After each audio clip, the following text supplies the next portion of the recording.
el origen de un hombre condenado. En los barrios polvorientos del norte de América Latina, donde las casas parecen crecer unas sobre otras como cicatrices urbanas, el nombre de Jesús, Chucho Navarro, era pronunciado con una mezcla de respeto, temor y tristeza. No era un nombre famoso en los grandes titulares internacionales, pero durante más de 2 décadas fue una presencia constante en crónicas policiales, reportajes sociales y rumores de calle. Chucho Navarro no nació para ser un símbolo, pero el contexto se encargó de convertirlo en uno. Nació a finales de los años 70, en una ciudad fronteriza marcada por el contrabando, la migración ilegal y una violencia estructural que se heredaba de generación en generación. Hijo de un obrero portuario y de una costurera, Chucho creció en un entorno donde la supervivencia cotidiana exigía una madurez prematura. Desde niño aprendió que la ley no siempre protegía a los más débiles y que el silencio podía ser una forma de defensa. Su apodo, Chucho, no era casual. En el lenguaje popular, Chucho era el nombre del que se adapta, del que resiste, del que sobrevive sin demasiadas preguntas. Navarro, su apellido, lo ataba a una genealogía común, casi invisible, como millones de otros hombres sin biografía oficial. Esa combinación, nombre común, vida marginal, sería clave para su destino. Infancia entre sombras y promesas rotas. Los primeros años de vida de Chucho estuvieron marcados por la ausencia intermitente de su padre, quien alternaba trabajos temporales con periodos de desempleo forzado. La madre, mujer silenciosa y firme, fue la principal referencia moral del hogar. Ella insistía en la educación como única salida posible, aunque la escuela pública del barrio apenas contaba con recursos y los maestros cambiaban constantemente. Desde temprana edad, Chucho mostró una inteligencia práctica, una habilidad para leer las intenciones ajenas y anticiparse a los peligros. No era un niño violento, pero entendía la lógica de la fuerza. En un entorno donde las pandillas juveniles ofrecían identidad y protección, él se mantuvo siempre en un punto intermedio, cercano, pero no completamente absorbido. A los 12 años presenció su primer asesinato. Un vecino, acusado de colaborar con la policía, fue ejecutado a plena luz del día. Nadie habló, nadie lloró en público. Aquella escena se grabó en la memoria de Chucho como una lección brutal. En su mundo, la vida podía desaparecer en segundos, sin juicio ni explicación. Juventud y el umbral de la ilegalidad. La adolescencia de Chucho coincidió con una época de transformación económica y social en la región. La apertura comercial, el debilitamiento del Estado y el crecimiento del crimen organizado crearon un ecosistema donde la legalidad y la ilegalidad se entremezclaban. Trabajar honestamente no siempre garantizaba comer. Delinquir, en cambio, ofrecía resultados inmediatos. Chucho empezó realizando pequeños encargos. Transportar paquetes, vigilar esquinas, transmitir mensajes. No se consideraba un criminal, sino un intermediario, una pieza menor de una maquinaria mucho más grande. Esta racionalización fue común entre los jóvenes de su generación. La ilegalidad no era una inelección moral, sino una respuesta pragmática. Sin embargo, a diferencia de otros, Chucho nunca perdió del todo el contacto con el mundo legal. Trabajó como ayudante en talleres mecánicos, como repartidor informal. Incluso intentó migrar sin éxito. Esa ambigüedad lo convirtió en un personaje complejo, difícil de clasificar. Para algunos era un oportunista, para otros, un sobreviviente. El ascenso invisible. Durante los años 90 y principios de los 2000, el nombre de Chucho Navarro comenzó a aparecer de forma recurrente en informes policiales no oficiales. Nunca como líder, nunca como autor intelectual, pero siempre cerca de los centros de poder informal. Sabía quién mandaba, quién traicionaba, quién iba a morir pronto. Este conocimiento lo convirtió en alguien valioso y peligroso a la vez. Chucho desarrolló una red de contactos basada en la confianza frágil y el miedo mutuo. No usaba armas de forma ostentosa, ni buscaba protagonismo. Su poder residía en la información y en su capacidad para desaparecer cuando era necesario. Los periodistas locales empezaron a oír su nombre en sus investigaciones. «Pregúntenle a Chucho», decían algunos, pero nadie sabía exactamente dónde encontrarlo. Esa invisibilidad calculada fue su mayor protección y, con el tiempo, su mayor condena. El punto de quiebre. Todo cambió cuando Chucho fue vinculado, directa o indirectamente, a un caso que sacudió a la opinión pública. La desaparición de varios jóvenes en circunstancias nunca esclarecidas. Aunque no existían pruebas concluyentes en su contra, su nombre empezó a circular con mayor insistencia. La presión mediática aumentó, y con ella, el interés de actores mucho más poderosos. En este punto, Chucho se encontró atrapado entre dos fuegos. Por un lado, las autoridades necesitaban un rostro, un responsable simbólico. Por otro, las organizaciones criminales desconfiaban de cualquiera que pudiera convertirse en chivo expiatorio. La lógica era simple y cruel. Quien sabe demasiado, vive poco. Según testimonios posteriores, Chucho intentó negociar su salida. Buscó protección, intentó desaparecer definitivamente. Incluso habló de contar su versión de los hechos. Fue entonces cuando su destino quedó sellado. La muerte anunciada. La noche de su muerte no fue especialmente distinta a otras. Un barrio silencioso, una lluvia ligera, luces intermitentes. El cuerpo de Chucho Navarro fuese encontrado en un terreno baldío, con signos claros de ejecución. No hubo testigos oficiales, no hubo responsables identificados. El caso se cerró con rapidez sospechosa. La versión oficial habló de un ajuste de cuentas. La extraoficial, de un silenciamiento conveniente. Para los vecinos, fue simplemente el final esperado de una vida marcada por la ambigüedad y el peligro. Pero reducir la muerte de Chucho a un hecho policial sería una simplificación injusta. Su asesinato fue el resultado lógico de un sistema que devora a quienes viven en sus márgenes, especialmente a aquellos que, como él, se mueven entre mundos sin pertenecer del todo a ninguno.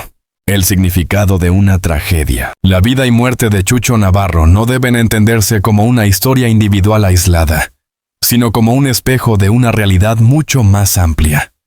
Representa a una generación atrapada entre la pobreza estructural, la violencia normalizada y la ausencia de alternativas reales. Cuando la biografía individual deja de importar. Después de la muerte de Chucho Navarro, muchos intentaron reducir su historia a una ecuación simple: delincuencia igual a castigo. Esa narrativa cómoda permitió a las autoridades cerrar el caso rápidamente y a la sociedad continuar con su rutina sin demasiadas preguntas incómodas. Sin embargo, para cualquiera que haya investigado la violencia estructural en América Latina, resulta evidente que ninguna vida termina de forma tan violenta sin una red compleja de causas, complicidades y omisiones. Chucho dejó de ser solo una persona en el momento en que su nombre comenzó a circular como explicación suficiente de una tragedia mayor. Su biografía fue utilizada como cortina de humo para ocultar responsabilidades institucionales, fallas sistemáticas y una cultura de impunidad profundamente arraigada. El Estado ausente y la ley selectiva. En los territorios donde creció y murió Chucho Navarro, el Estado era una presencia irregular, casi abstracta. Aparecía en forma de uniformes armados, operativos esporádicos y discursos oficiales, pero rara vez como garante de derechos básicos. La ley no funcionaba como un sistema imparcial, sino como un instrumento selectivo, aplicado con rigor a los débiles y con indulgencia a los poderosos. Este contexto es fundamental para entender por qué figuras como Chucho no solo existen, sino que se vuelven inevitables. Cuando la legalidad no ofrece protección ni movilidad social, la frontera entre lo lícito y lo ilícito se vuelve porosa. No se trata de justificar, sino de comprender el mecanismo. Los archivos judiciales muestran un patrón repetido: investigaciones inconclusas, expedientes extraviados, testigos que se retractan o desaparecen. En ese vacío institucional, la violencia se convierte en lenguaje y la muerte en mensaje. El papel ambiguo de las fuerzas de seguridad. Uno de los aspectos más delicados en la historia de Chucho Navarro es la relación ambigua entre actores criminales y fuerzas de seguridad. No hablamos de conspiraciones abstractas, sino de prácticas documentadas en múltiples investigaciones periodísticas y académicas. Corrupción, colusión, tolerancia estratégica. Varios testimonios recogidos tras la muerte de Chucho apuntan a que su nombre ya figuraba en listas informales, mucho antes de su ejecución, no como objetivo prioritario, sino como pieza prescindible. En este tipo de lógica, eliminar a alguien como Chucho cumple una doble función. Aparenta acción estatal y envía una advertencia a otros actores intermedios. El problema es que esta justicia informal no reduce la violencia, la reorganiza. Cada muerte crea un vacío que rápidamente es ocupado por otro nombre, otra historia, otro destino similar, medios de comunicación, entre la denuncia y el sensacionalismo. Como periodista, este es quizás el capítulo más incómodo de analizar. Tras la muerte de Chucho Navarro, muchos medios locales y nacionales replicaron versiones oficiales sin cuestionarlas. Titulares simplistas, fotografías filtradas, reconstrucciones parciales.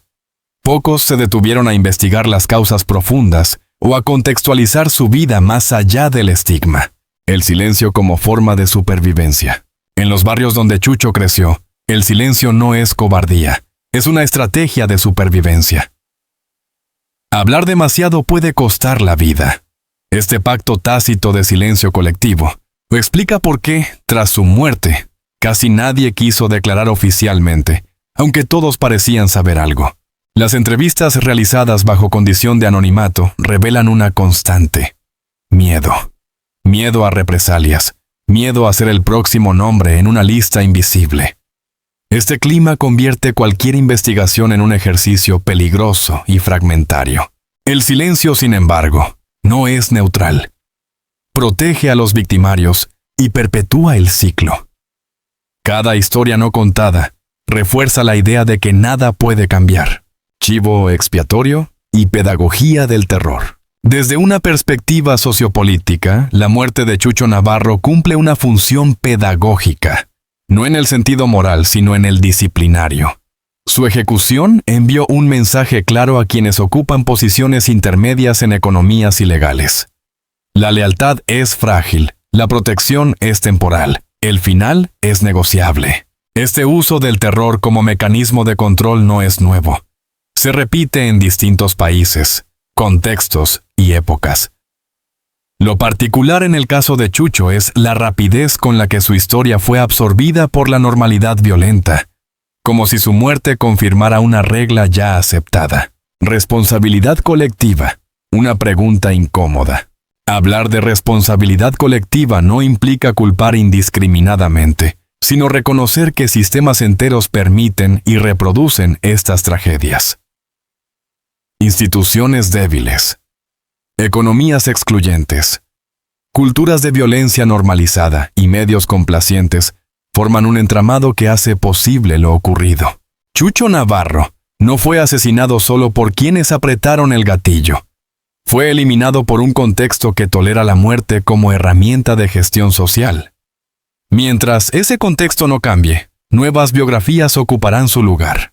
Investigar después de la muerte. Investigar una muerte como la de Chucho Navarro no es un ejercicio de recopilación de hechos, sino de interpretación de ausencias.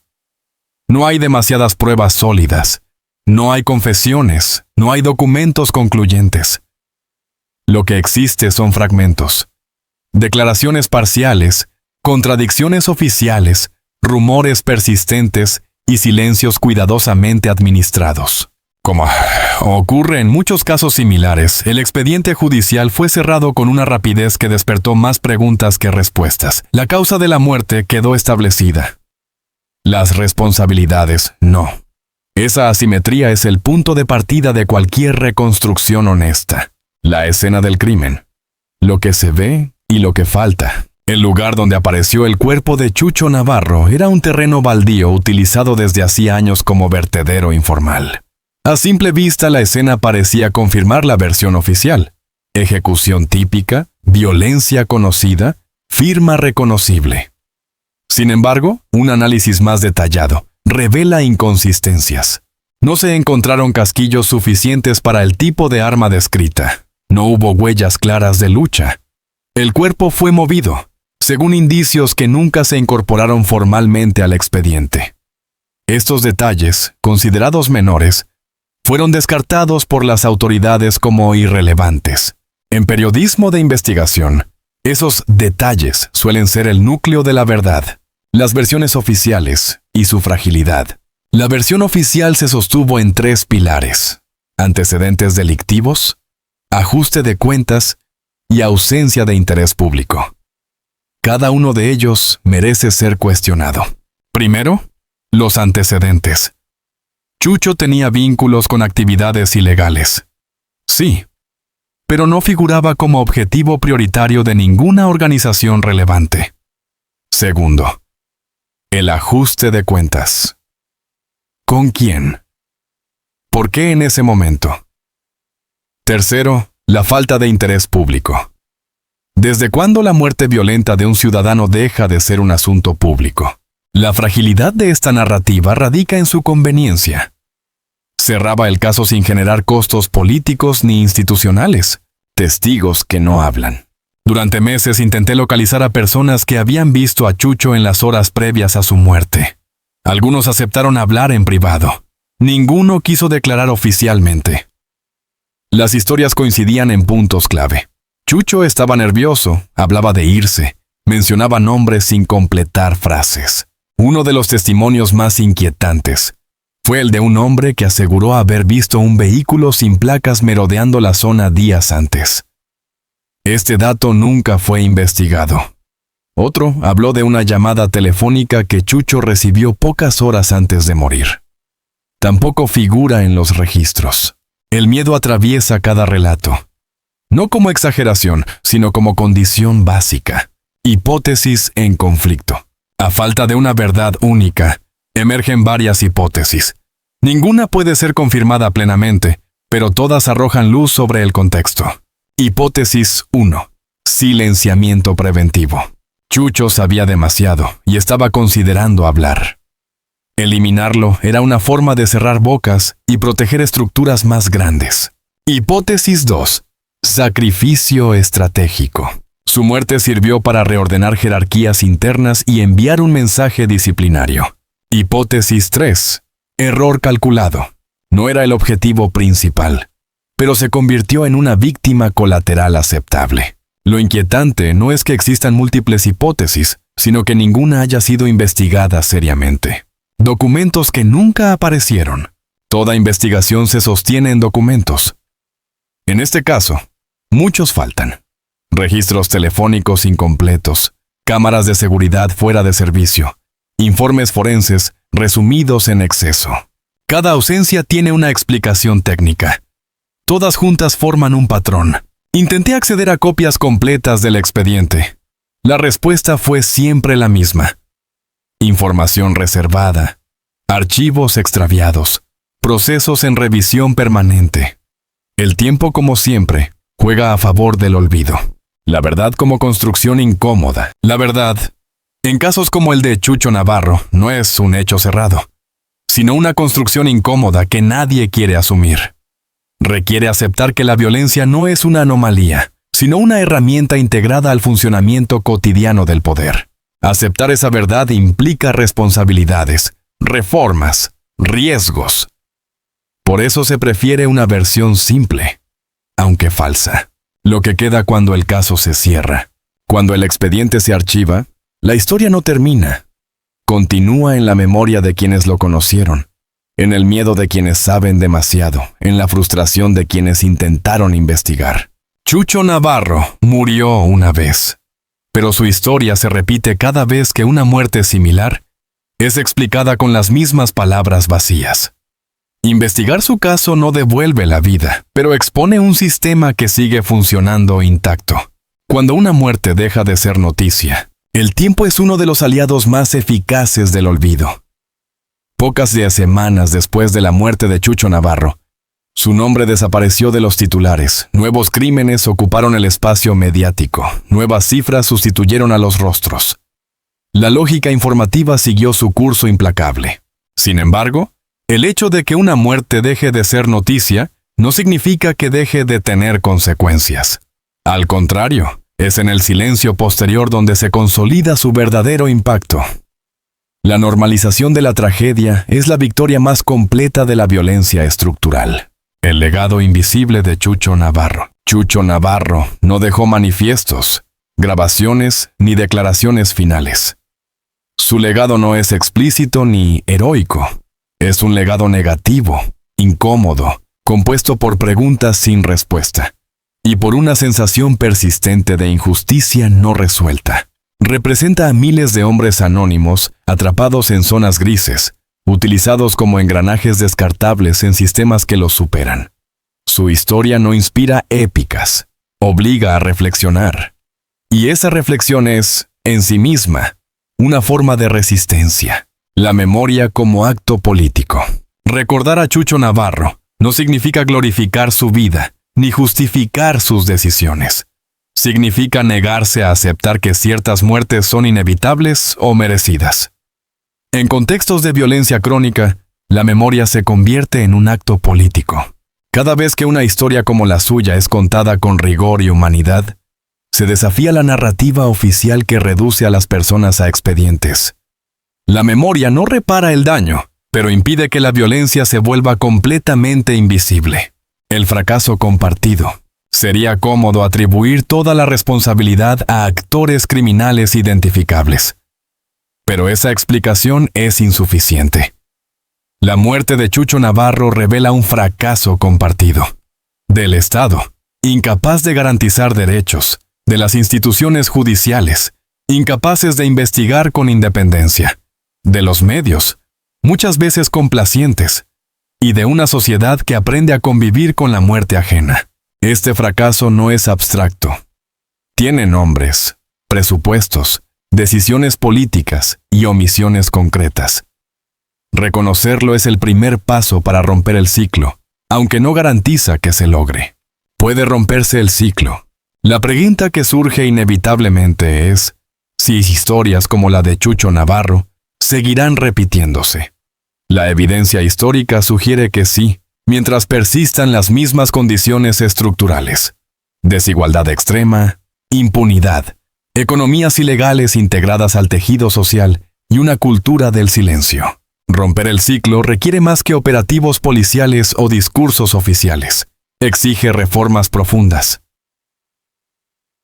Pulse, inversión social sostenida y, sobre todo, voluntad política real. Nada de eso ocurre rápidamente, ni sin resistencia. El papel del periodismo en el futuro. En este contexto, el periodismo enfrenta un dilema ético permanente.